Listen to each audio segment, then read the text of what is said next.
মুশারির দোকান থেকে 40 টাকা দিয়ে বিস্কুট এনেছি ব্রিটানিয়া। তো ও আবার সেদিন ছিল না, আমি কি দেখ বাকি বিস্কুট দিই ও আর টাকা আসবে কাল দেখো না দিতে যাচ্ছে না কোনখানে ঘুরে আসবো, একটা মন্দিরে যাবো, ভালো হবে মন্দিরটা, বেশ দেখতে ভালো মন্দিরটা বেশ। আর আমি পয়সা রাখছি ওই যে নিচেতে।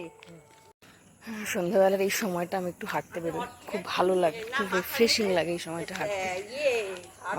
সত্যি কথা বলতে কি, সারাদিনের কাজের এক্সশনের পরে মনে হয় একটু মাইন্ডটা রিল্যাক্স করা খুব দরকার। তো ফাঁকা রাস্তা বেরিয়ে পড়েছি হাঁটতে। পেছনে আমার আছে আমার মা, দেখতেই পাচ্ছ, এদিকে আছে আমার মা আর জেঠিমা। এই যে মন্দিরটার কথা তোমাদেরকে বলছিলাম, এটা হলো সেই মন্দিরটা। ভীষণ শান্ত একটা পরিবেশ। চলো তোমাদেরকে দেখাই ভিউটা, খুব ভালো লাগবে তোমাদের। দেখো কি সুন্দর একটা ভিউ, একটা পিস ফিল করতে পারবে তুমি বা তোমরা, যাই হোক এত সুন্দর জায়গাটা, এত ভালো লাগে আমার। মাঝে মাঝে যখন মনে হয় হাঁটতে হাঁটতে একটু সময় পেয়েছি সন্ধ্যের দিকে, আমি চলে আসি এখানে। কিছুই না, একটু বসলাম, একটু ঠাকুরের কাছে প্রার্থনা করলাম, হোয়াট এভার, মনটা ভালো লাগে। একটা অদ্ভুত শান্তি এখানে। এই যে দেখো আস্তে আস্তে মন্দিরটা প্রবেশ করছি, ওটা একটা লম্বা লন ছিল আগে। জায়গাটা ভীষণ সুন্দর, ভীষণ সুন্দর। দেখো মন্দিরটা কি সুন্দর।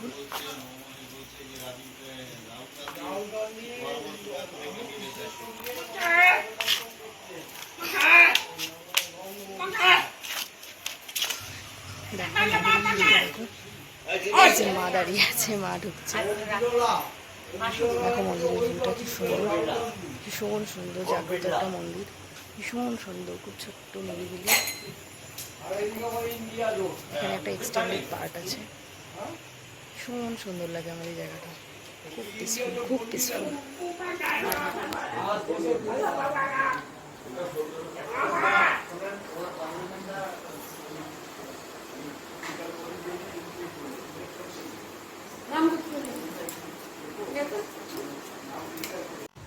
মা কালী, এগুলো আমাদের ঠাকুরটা, তোমরা কোথায় দেখতে পাবে, মুখটা একটু জুম করে দিই।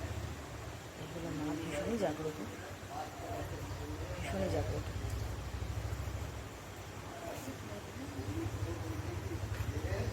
মা দাঁড়িয়ে আছে, মা প্রার্থনা জানিয়েছে, আমি আমার প্রার্থনা জানিয়েছি ঠাকুরকে।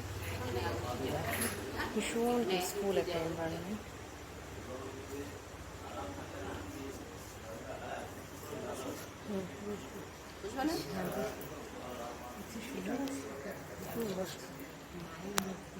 ঠিক আছে, মায়েরা একটু বসছে, আমি ততক্ষণে তোমাদের মন্দিরের বাকি অংশটা ঘুরে একটু দেখিয়ে দিই। এই হলো মন্দিরের বাকি অংশটা, ভীষণই শান্ত একটা পরিবেশ, ভীষণ ভালো লাগবে তোমাদের। পুরো মন্দিরটাই ঘুরে দেখাচ্ছি তোমাদের। এখানে আর একটা শিবেরও মন্দির আছে, সেটাও তোমাদেরকে আমি দেখাচ্ছি, দাঁড়াও। ভীষণ সুন্দর ভিউটা, ভীষণ সুন্দর। এই যে সেই শিব মন্দিরটা দেখো,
রামকৃষ্ণ পরমহংসদেব, তাদের পরম শিষ্য স্বামী শ্রী বিবেকানন্দ দেখতে পাচ্ছ তোমরা, তারা প্রতিষ্ঠিত। এখানে একটা খুব সুন্দর তুলসী বেদি রয়েছে। আর এটাই হচ্ছে সেই শিব মন্দিরের বাইরের যে অংশটা তোমাদেরকে প্রথমে ভেতরটা দেখালাম, এটা হচ্ছে সেই বাইরের পোর্শনটা মন্দিরটারই।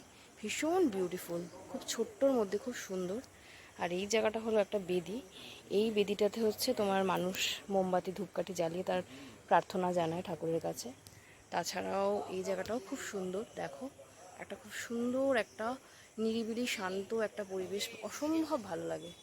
নীল আকাশ, অসাধারণ সব মিলিয়ে আমার তো ভীষণ ভালো লাগছে। জানি না ভিডিওর মাধ্যমে তোমাদের কেমন লাগবে। অসাধারণ একটা ভিউ, এবং তোমরা বুঝতেই পারছো কি অসম্ভব শান্ত একটা পরিবেশ, ভীষণ মন ভালো করে দেয়, ভীষণ।